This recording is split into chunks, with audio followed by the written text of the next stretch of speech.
Hello दोस्तों, नमस्कार। आज हम लेकर आए हैं कक्षा 10वीं के विज्ञान के बहुत ही इम्पोर्टेंट क्वेश्चन एंड आंसर। पिछली वीडियो भी हमने डाली थी जिसमें आप लोगों ने 5 क्वेश्चन को देख लिया था। यदि नहीं देखी है वो वीडियो तो वीडियो का लिंक मैं डिस्क्रिप्शन बॉक्स में दे दूंगा, उसको जरूर देखिए क्योंकि हो सकता है उसी में से कोई क्वेश्चन आपके एग्जाम में पूछ लिया जाए। तो दोस्तों ये इम्पोर्टेंट क्वेश्चन है, इनको तो आपको करना ही करना है क्योंकि ये क्वेश्चन आपके एग्जाम में पूछे जाने की संभावना बहुत ज़्यादा है।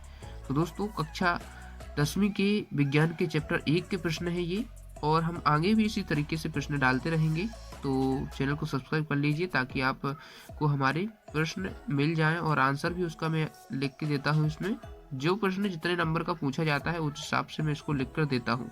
तो चलिए दोस्तों, प्रश्न 6 है, बुझे हुए चूने के विलयन का उपयोग क्यों और कैसे किया जाता है? बुझे हुए चूने के विलयन का उपयोग दीवारों की सफेदी करने के लिए किया जाता है। कैल्शियम हाइड्रोक्साइड वायु में उपस्थित कार्बन डाइऑक्साइड के साथ धीमी गति से अभिक्रिया करके दीवारों पर कैल्शियम कार्बोनेट की एक पतली परत बना देता है। सफेदी करने के 2-3 दिन बाद कैल्शियम कार्बोनेट का निर्माण होता है और इससे दीवार पर चमक आ जाती है। तो दोस्तों ये आप देख लीजिए, इसका उत्तर है। इसको आप सिंपल सा लिख लीजिए या इसको स्क्रीनशॉट करके बाद में लिख लीजिए, लेकिन हो सकता है कि यही क्वेश्चन आपको एग्जाम में देखने को मिल जाए। तो दोस्तों याद जरूर कर लीजिए इसको। उसके बाद दूसरा प्रश्न है, अवक्षेपण अभिक्रिया से आप क्या समझते हैं? उदाहरण देकर समझाइए। ऐसी अभिक्रिया जिसमें किसी अवक्षेप का निर्माण हो उसे हम अवक्षेपण अभिक्रिया कहते हैं। अवक्षेपण अभिक्रिया का उदाहरण है Na2SO4 जो अक्वस है प्लस BaCl2 जो भी अक्वस ही है। ठीक है, तो इन दोनों पदार्थों से, इन दोनों अभिकारकों से बनेगा BaSO4 जो कि सॉलिड होता है प्लस 2NaCl जो कि अक्वस होता है। सॉलिड का मतलब ठोस होता है, अक्वस का मतलब होता है जलीय। ठीक है, तो ये जलीय होता है, ये ठोस होता है। उसके बाद प्रश्न 8 है दोस्तों, यदि आपने पहले के प्रश्न नहीं देखे तो 5 प्रश्न वहां से देख लीजिए क्योंकि आगे ही मैंने इसमें बताया है। उन प्रश्नों को इस वीडियो में डिस्कस नहीं किया है। दवा की बोतल अधिकांशतः रंगीन होती है क्यों?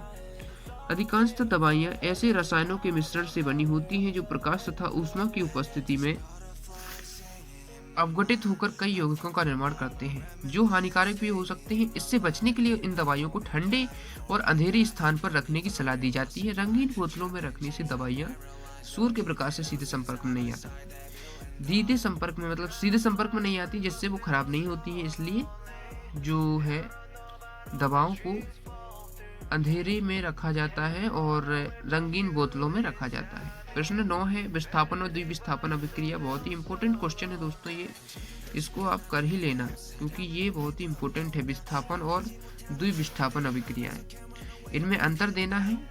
पहले विस्थापन अभिक्रिया की परिभाषा लिख देंगे, द्विविस्थापन अभिक्रिया की परिभाषा लिख देंगे। ऐसी रासायनिक अभिक्रिया जिसमें अधिक क्रियाशील धातु कम क्रियाशील धातु को अपने यौगिकों से विस्थापित कर देता है, विस्थापन अभिक्रिया कहलाती है। और द्विविस्थापन अभिक्रिया क्या है? इसमें दो अलग अलग परमाणु या परमाणुओं के आयन का आपस में आदान प्रदान होता है, इसे बोलते हैं हम द्विविस्थापन अभिक्रिया।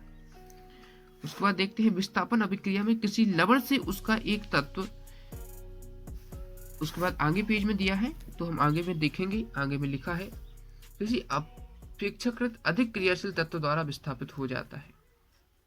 और इसमें क्या है? इसमें है द्विविस्थापन अभिक्रिया में एक नए उत्पाद के निर्माण के लिए दो अभिकारकों के बीच आयनों का आदान प्रदान होता है। तो दोस्तों इसको आप देख लीजिए, आधा प्रश्न यहाँ पर लिखा है और आधा क्वेश्चन जो है, आधा इसका आंसर है जो यहाँ पर लिखा है, तो इसको आप देख लीजिए। उसके बाद प्रश्न 10 है, बहुत ही इंपॉर्टेंट क्वेश्चन है। ऊष्मा छेपी व ऊष्मा शोषी अभिक्रियाएं दिया है इसमें। तो ऊष्मा शोषी एवं ऊष्मा छेपी, ठीक है, छेपी से मतलब और शोषी, शोषी से मतलब है जहाँ पर ऊष्मा का शोषण होता है ऊष्मा, और छेपी का मतलब है जहाँ ऊष्मा निकलती है। तो ऊष्मा छेपी अभिक्रियाएं वे अभिक्रियाएं जिनमें उत्पाद के निर्माण के साथ साथ ऊष्मा मुक्त होती है, उन्हें हम ऊष्मा छेपी अभिक्रियाएं कहते हैं। उदाहरण है सभी संयोजन अभिक्रियाएं। जितनी भी संयोजन अभिक्रियाएं हैं, दो पदार्थ मिलकर कोई तीसरा पदार्थ बनाते हैं, उन्हें हम संयोजन अभिक्रियाएं कहते हैं। तो संयोजन अभिक्रियाएं जितनी भी होती हैं वो सभी ऊष्मा छेपी अभिक्रियाएं होती हैं। तो ये आप इसके समीकरण देख लीजिए, इनको याद कर लीजिए। और ऊष्माशोषी अभिक्रिया क्या होती हैं? वे अभिक्रियाएं जिसमें या जिनमें ऊर्जा अवशोषित होती है उन्हें अवशोषी ऊष्माशोषी अभिक्रिया कहते हैं। ऊष्माशोषी जिसमें ऊष्मा का अवशोषण होता है उन्हें हम क्या कहते हैं? ऊष्माशोषी अभिक्रियाएं। मतलब इसमें ऊर्जा देने की जरूरत होती है। उदाहरण है CaCO3, और हम यदि CaCO3 में ऊष्मा देंगे तो CaO calcium oxide plus CO2 में ये पदार्थ जो है बदल जाएगा। कैल्शियम कार्बोनेट, कैल्शियम ऑक्साइड और कैल्शियम ऑक्साइड और CO2 में बदल जाएगा, मतलब कार्बन डाइऑक्साइड में बदल जाएगा। उसके बाद आगे देखते हैं दोस्तों, प्रश्न क्रमांक 11 दिया है, श्वसन को ऊष्माक्षेपी अभिक्रिया क्यों कहते हैं? वर्णन कीजिए। उत्तर है, श्वसन के दौरान अंदर लिए गए ऑक्सीजन द्वारा भोजन अपघटित होता है अर्थात वह अपचित होता है। इस प्रक्रिया में ऊर्जा मुक्त होती है अतः श्वसन को ऊष्माक्षेपी अभिक्रिया कहते हैं। दोस्तों आप जानते हैं श्वसन में क्या होता है? श्वसन के दौरान जो हम ऑक्सीजन अंदर लेते हैं उससे भोजन का मतलब भोजन विघटित होता है अर्थात वह अपचित हो जाता है। इस प्रक्रिया में ऊर्जा मुक्त होती है।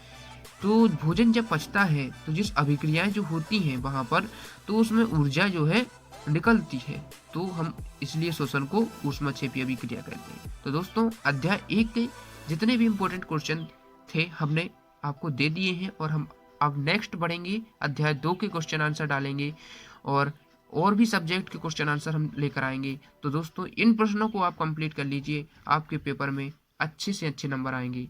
और दोस्तों यदि आप ऑब्जेक्टिव क्वेश्चन का वीडियो चाहते हैं तो हमें कमेंट बॉक्स में ज़रूर बताइए, हम ज़रूर प्रोवाइड कराएंगे। Thanks for watching.